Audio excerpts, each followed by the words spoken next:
Warahmatullahi wabarakatuh. Saya Sugiyarti dari Universitas Budi, Fakultas Ekonomi, program studi akuntansi ya. Saya akan presentasi tentang artikel saya yang berjudul analisis faktor-faktor yang mempengaruhi penerapan kode etik IAI di BPKAD Kota Surakarta. Untuk latar belakang penelitian saya adalah pada saat ini terjadi kecurangan, kemudian tindakan yang tidak etis yang dilakukan oleh para aparat maupun para pegawai-pegawai di instansi swasta. Kemudian ada beberapa penelitian juga yang mengatakan bahwa penerapan kode etik ini terjadi pelanggaran-pelanggaran etika profesi pada akuntan di pemerintah, kemudian yang itu baik dilakukan oleh senior laki-laki maupun perempuan. Kemudian dalam beberapa tahun terakhir memang di sektor pemerintahan itu banyak sekali fenomena tentang kasus kode etik ya, sehingga saya tertarik untuk melaksanakan penelitian ini. Nah, untuk metode pengambilan datanya ya, saya menggunakan Google Form, saya sebar ke pegawai di BPKAD Kota Surakarta. Untuk pegawainya semuanya adalah 100, kemudian pakai purpose sampling, dan di sini saya menggunakan kriteria yang saya teliti adalah pegawai tetap di BPKAD Kota Surakarta. Nah, kemudian pegawai tetapnya sejumlah 86. Nah, di sini untuk variabel kesadaran etis ya, ini ada hipotesisnya ya, terdapat pengaruh kesadaran etis terhadap penerapan kode etik IAI. Kemudian hipotesis yang kedua yaitu pengaruh profesionalisme terhadap penerapan kode etik. Kemudian yang ketiga pengaruh gender terhadap penerapan kode etik. Nah, bagaimana, apakah terjadi pengaruh atau tidak? Nah, itu adalah hipotesis sementaranya. Kemudian setelah saya kirim Google Form ke 86 tadi pegawai tetap, akhirnya diperoleh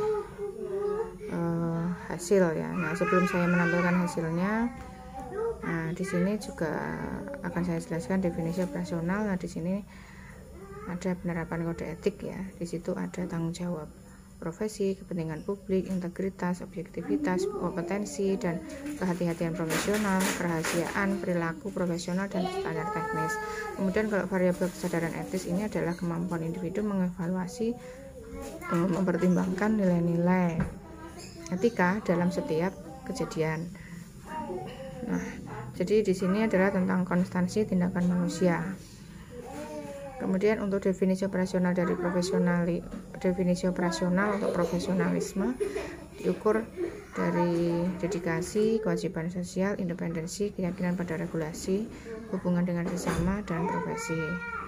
Nah, kemudian kalau gender itu definisi operasionalnya adalah yang maskulin dan juga feminim. Kalau maskulin itu diidentifikasikan dengan sifat laki-laki yang superior, keras, kurang adaptif, dan cenderung mempunyai konotasi positif dalam dunia kerja. Kemudian kalau yang perempuan, sifat feminim itu kebalikan dari maskulin, yang artinya adalah menganggap perempuan itu lembut, tekun, lebih emosional, sensitif, dan people oriented. Ini dalam penelitiannya Bowo dan Primawati. Nah, itu adalah definisi operasionalnya. Kemudian diolah dengan SPSS ya. Dengan SPSN diperoleh hasil bahwa nilai signifikansi untuk kesadaran etis itu sebesar 0,001, menunjukkan bahwa kesadaran etis ini memiliki pengaruh yang negatif. Jadi semakin tinggi tingkat kesadaran etisnya, maka penerapan kode etik semakin kecil dan menurun. Kemudian nilai signifikansi variabel profesionalisme sebesar 0,000 itu berpengaruh terhadap penerapan kode etik pegawai. Jadi pegawai yang profesional akan menerapkan kode etik di kantor tersebut. Kemudian nilai signifikansi variabel gender sebesar 0,000 menunjukkan bahwa gender berpengaruh negatif signifikan karena terlihat dari koefisien yang negatif. Jadi semakin tinggi gendernya, maka penerapan kode etiknya menurun. Nah, itu adalah hasil penelitian saya. Nah, dalam penelitian ini kondisinya negatif signifikan, maka kesadaran etis ini menjadi rendah. maka akan mengakibatkan turunnya penerapan kode etik di kantor BPKD Kota Surakarta.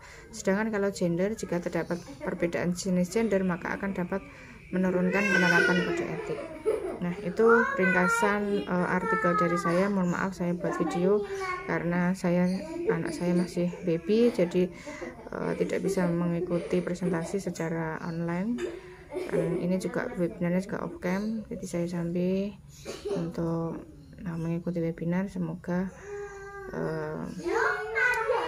nanti hasilnya juga baik, dari seminarnya juga lancar, tidak ada halangan suatu apapun. Terima kasih untuk panitia webinar dan call for paper di ITBAS Indonesia. Terima kasih, selamat siang. Assalamualaikum warahmatullahi wabarakatuh.